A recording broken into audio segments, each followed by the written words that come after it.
আসসালামু আলাইকুম, কেমন আছেন সবাই? বন্ধুরা, এই তাল দুইটা আমাকে বিশেষ গিফট। আমি বলবো এর চেয়ে সুন্দর গিফট আর পৃথিবীতে হয় না। মানুষ গরিব হইলেও তার মনটা আসলে বড়ই থাকে, বড় লোকেই থাকে, তার মন কোনো দিন গরিব থাকে না। তো আমার বাসায় যে খালা কাজ করে, তো খালা দেশে গেছিল।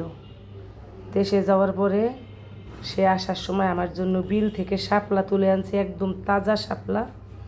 আর এই তালগুলো নিয়ে আসছে, দুইটা তাল নিয়ে আসছে আমার জন্য। তাই না, সে সাথে সাথে আমাকে তাল দুইটা দিয়ে গেল।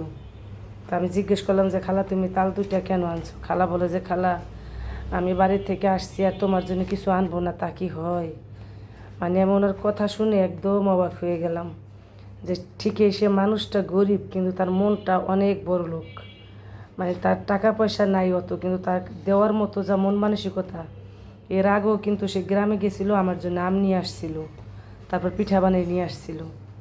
সে যখন গ্রামে যাবে আমার জন্য কিছু না কিছু সে আনবেই। এটা দেখে সত্যি আমার খুব ভালো লাগে।